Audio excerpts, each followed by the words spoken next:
Interestingly, former bodyguard Gene Deal foresaw that Diddy's downfall would come from his own sons, specifically pointing to King Combs, who recently released a diss track that took jabs at a number of people, including 50 Cent and even his own father Diddy. Diddy's sons are reportedly in serious trouble because of their father's actions, and they're so shaken by what might happen next that they've decided to turn on him to protect themselves. About the diss record that King Combs came out with, where he was coming at 50 and coming at everybody, coming at his dad. Like, how you feel about that record? Well, first I want to say to this young man, before somebody take his head off, because see, that's that new school bull crap that these kids out here, they easy to fly out their mouth with that. You don't invite a man to your private. You don't invite a man to your private unless you doing the Diddy. If two men lay down, how many homos get up? Let me tell you, young man, 2 of them. You understand? So don't invite a man to your private, because that man will see you and take your... Gone Deal began by bringing King Combs down to earth and cautioning him that insulting someone like 50 Cent might have dire repercussions. He reminded King that it is not appropriate to make fun of such a strong person. You don't send or let a boy do a man's job. I don't know if he need that type of attention or he want that type of attention. Evidently he do. But 50 is the wrong dude that you want to do that type of attention, get that kind of attention from, bro. And the infamous words of Waka Flocka, that go hard in the paint. And I don't believe that this cat would even put out some trash like that and really didn't know what he was doing. He's teasing the federal government. And I told y'all, the Southern District of New York do not play. So King Kong just put another battery in their back. And you see, after he did that, something get leaked to the press. Do you notice that, right? As soon as he did that dumb talking about, well, we did this and we did that. We had this over here, y'all went to the wrong house. Some went to, he said, well, we're gonna show you how wrong we are. Yo, CNN, run this. Action, roll them. Don't play with the feds, bro. Cause you gotta realize this. They got a lot of time. All they gotta do is, The Gone Deal warned King claims that by focusing on someone with a 50 Cent reputation, he is playing with fire, and warns that this type of behavior, which is typical of the younger generation, could cause serious problems. Additionally, Gene hinted that King's recent actions might have led to media leaks, including rumors of a government raid that allegedly missed a home purportedly owned by Diddy. I feel like he played a part in that video coming up. You know, he'll make it a comment saying that, you know, they forgot to raid the house next door that his dad owned. Yeah, man, he was wilding out. Yeah, I think he was just bullshit. I don't believe he bought the house next door. Because let me just tell you something. If anything or any name that had to do with Bad Boy, the federal government gonna run that. They know all the properties Diddy have. They wasn't even talking about the raid that they did in New York, but they did a raid in New York too. Yeah, I ain't hear about that raid. I only heard about the, you know, the LA and Miami raid. But you feel like the feds, they released that video over King Kong's comments. Oh man, I've worked in law enforcement for 27 years, and I had the opportunity to see HIDA. It's a place, whereas they have the state, the feds, the NYPD, the Department of Corrections, and the state police. Yo, this place could be half of a basketball court. That's where they just got lines of computers. with officers of all different people and officers just on the internet. Whoever's over that case, whoever's working that case, don't you know they saw that and took it to their boss? You might think it's petty, but it's not. You do not agitate a lion with a pork chop. And that's what that kid did, bro. Shortly after arriving at Manhattan's federal court, Diddy is seen in the disputed video allegedly assaulting Cassie in a disturbing scene. Meanwhile, his oldest son Christian King and 7 other men proceeded to the 5th floor arraignment room, where they asked to see copies of the unsealed indictment against Diddy. The music mogul is charged with 3 counts of racketeering conspiracy, sex trafficking by force, fraud or coercion, and transportation for prostitution in the indictment, which was made public at 10 a.m. on Tuesday, September 17th. My name is Damian Williams, and I'm the U.S. Attorney here in the Southern District of New York. Today I'm announcing the unsealing of a 3-count indictment, charging Sean Combs with racketeering conspiracy, interstate transportation for prostitution. The indictment alleges that between at least 2008 and the present, Combs abused, threatened, and coerced victims to fulfill his sexual desires, protect his reputation, and conceal his conduct. As alleged in the indictment, to carry out this conduct, Sean Combs led and participated in a racketeering conspiracy that used the business empire he controlled to carry out criminal activity, including sex trafficking, forced labor, kidnapping, arson, bribery, and the obstruction of justice. King Communications read the 14-page indictment detailing the grave accusations against his father while seated quietly in an orange chair. The other men in the room silently went over their own copies. According to the affidavit, Diddy Sieve is accused of planning lavish gatherings that are characterized as extremely well-planned occasions. In addition to allegedly providing controlled substances to participants during these gatherings to ensure cooperation, the indictment suggests that Diddy carefully planned these events, which were frequently recorded, and used the recordings to maintain control over those involved. Prosecutors claim Diddy used this material to protect his interests, allegedly threatening careers if anyone chose to speak out.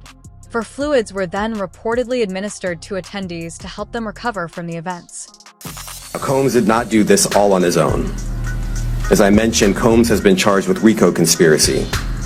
He used his business and employees of that business and other close associates to get his way. Those individuals allegedly included high-ranking supervisors in the business, personal assistants, security staff, and household staff. The indictment alleges that those individuals facilitated the freak-offs. They booked the hotel rooms and stocked them with the supplies, including baby oil, personal lubricant, extra linens, and lighting. When the hotel rooms got damaged, they helped clean it up. They arranged for victims and commercial sex workers to travel for the freak-offs, and they delivered large quantities of cash to Combs to pay for the...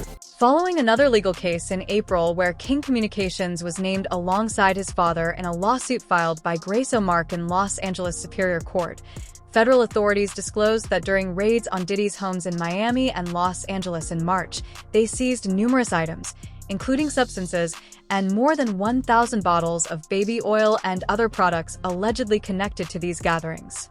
The details of that case are also extremely disturbing.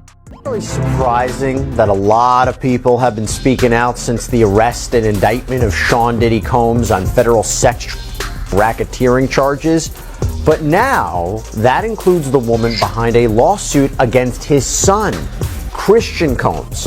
So Sean Combs was indicted in federal court last week. He's going to be going up against the formidable prosecutors of the Southern District of New York. And until then, he's locked up at what's called the MDC, the Metropolitan Detention Center in Brooklyn, New York.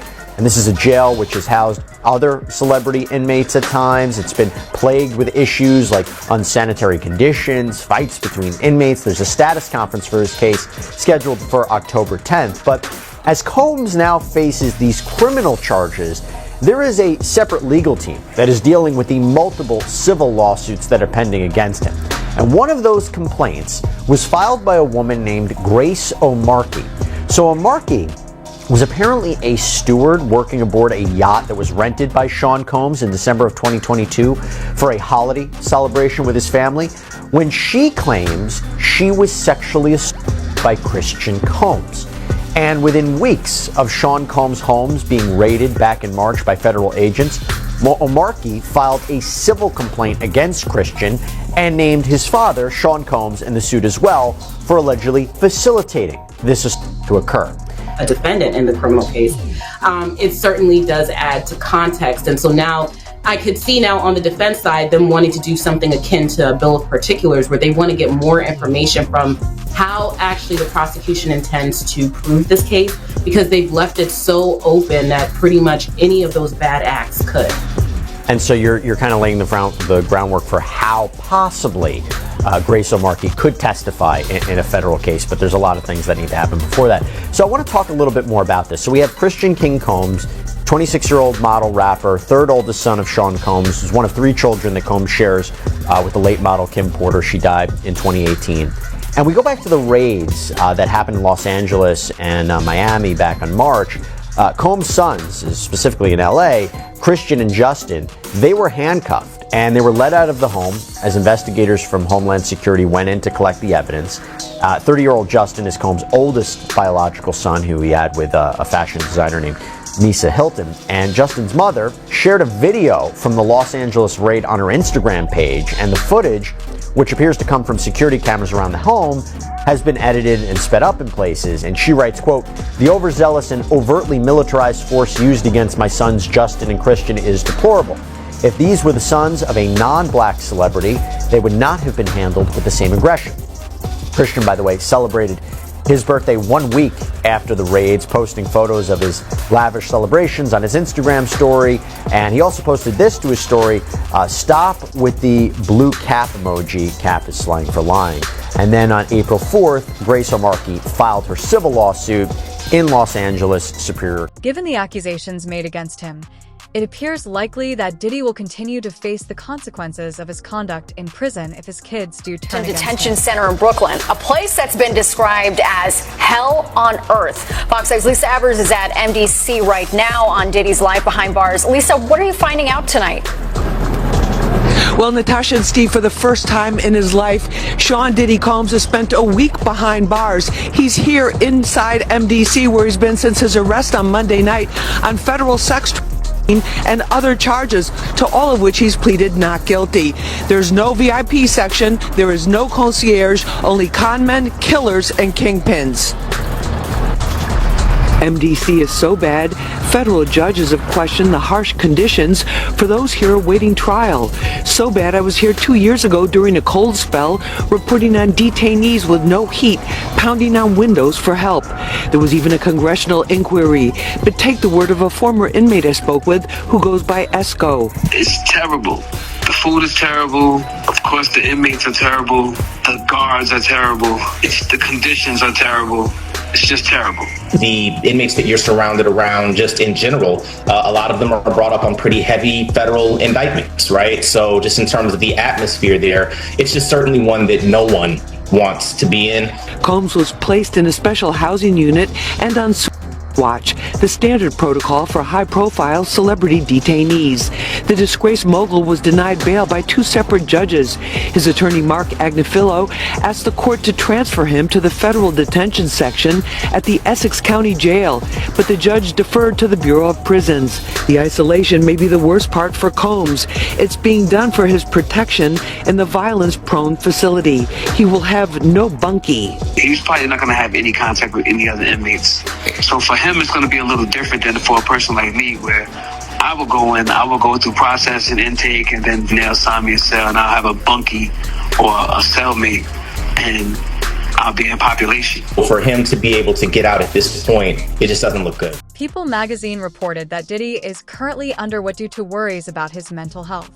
According to a source, The fictitious rapper is being closely watched as a precaution while he awaits trial in the Gone deal, but he feels that Diddy might need to give the authorities a well-known name in order to prevent a tragic outcome, implying that he could be at risk of killing himself in prison without this. I guess we can start with Diddy being put on watch. How you feel about that? Man, watch, you know, it's the #1 cause of death statistically in the prison system. In order for him to get on watch, he just can't say, I'm gonna commit suicide. You know, that helps. But he has to go through he has to have a psych evaluation. He has to, the correction officer, they had to monitor him and see what he has, you know, we've been doing. Has he been crying all night? You know, those are some of the criteria. You know, saying that you're gonna commit suicide, crying all night, doing some kind of self-mutilation, or trying to harm yourself, because everybody think because you were on suicide watch, you're in a good situation. Once they put you in suicide watch, bruh, you gotta go to a cell, like a padded cell, by yourself with very little or no clothes on. You understand what I'm saying? So that suicide watch, when I heard it didn't. I wasn't surprised. You know, somebody who lived in mansions, travel all over the world, somebody who could go into any hotel, have any and everything at his beck and call. Now he's in a room that's a 10 by 10, if that, a cell. Bruh, if he was going to commit and he was on the outside doing those city college days, just imagine what he's going to do or try to do while he's in prison and he don't have his cell phone, he don't have no maids. You understand? He better hope that they want to make a deal, but I don't think so, or they want somebody else. He better hope, and he got something to offer them. Even if he got something to offer him, you got to realize, bro, like, you got kingpins, you got dealers, you got people who make deals, there's murders and killers. They make a deal and they still get 25, 30 years in the feds. He's about 55 years old. If he do 15 years, that's 70 years. When he come out, he's 70 years old.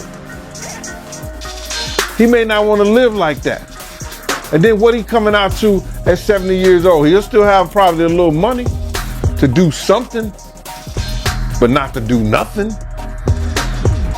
So that's what he's looking at. Curiously, there is a 1999 interview with Diddy in which he predicts his future. In the Entertainment Tonight interview, Diddy was questioned about his well-known white party ticket, and his reaction today appears oddly prescient in light of the controversies that are currently involving him. So the hottest ticket around. They won't even give me a permit for the parties, man. They don't want me to throw the parties no more. But we ain't gonna stop. We gonna keep on having fun, bringing people together from all walks of life. You gonna hear about my parties. They're gonna be shutting them down. They're gonna probably be arresting me, doing all types of crazy things just because we want to have a good time. You know, whenever you bring up a different element into people's environment, things that broaden people's horizon, people get intimidated. There's a lot of people out there that feel intimidated by it. It ain't nothing but breaking down racial barriers, breaking down generation barriers. People from all walks of life. Ron Perlman talking to Jay-Z, Jay-Z talking to, you know what I'm saying? It just goes on and on. You know, it's just like people from all walks of life connecting and getting together. Yeah. Your parties are the hottest ticket in town. People dying to get into your party. How does that make you feel? I mean, it's cool. You know, it doesn't make me feel any way special. It doesn't make me feel like a bigger person. It just makes me feel like I know how to throw. Another interview from 2002 that has come to light reveals Diddy sharing his formula for success and the key to hosting a party that will never be forgotten. This adds a terrifying element to the existing accusations concerning his previous actions. Out of Usher, I wish somebody would come out and just like sue him. Like, we need Usher. No, we do. We need a victim to come out and be honest about him. Because what I'm realizing is that he's gonna fake the funk until the victim. He's just gonna keep on sucking the devil's. And I don't know, you know, like with a baby, that pacifier, sometimes you gotta pull it out. You know what I'm saying? And take it away, right? When the babies used to sucking on the pacifier, that motherfucker gonna keep sucking on that shit until you do what? Till you take it out the mouth. Now it's gonna scream and holler, but eventually it will get used to the fact that his mouth is no longer full with that object. And that it's time to just, you know, learn how to live without it. He been sucking on Diddy's dick a long time. It's time for him to learn how to make this thing happen without the devil's dick in his mouth or ass. You don't think if he sued, he'll just Lil Woody the situation and I don't recall? I don't recall. No, because I think if a victim comes out against Usher, it'll show how egregious this is. Because if he can be a predator, then anybody can be a predator. Can't smile on your face the whole time. You feel what I'm saying? Like, people look at Usher, they don't see that. They're not seeing the victim. They're not seeing that boy that got rushed to the hospital.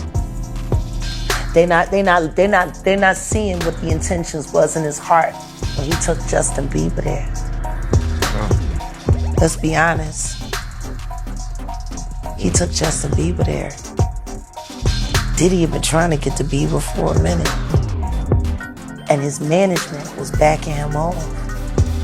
But it wasn't until Usher took over management and had guardianship and gave temporary guardianship to the diddler for 40 years. Justin Bieber is another individual who might turn on Diddy, particularly if Jaguar WS's allegations are credible. Wright also thinks that because of his alleged involvement in helping Bieber launch his career, Usher might become embroiled in the scandal. He's selling his own evidence that would put him in jail against him on the dark net to the highest bidder. Why would he sell evidence of his debauchery and savagery? Why would he sell on the dark net his tapes of just terrible? Wanna know why? Because he doesn't intend to stand trial. Is he protecting people or are people protecting him? Oh no, he's selling it because he needs the cash. The last freak off tape that just got sold on the dark net, which I know because I monitor. Jaguar Wright has made shocking claims against Sen Diddy Combs, alleging that he sold a contentious party video for an astounding $500 million on the dark web. These claims add another level of complexity.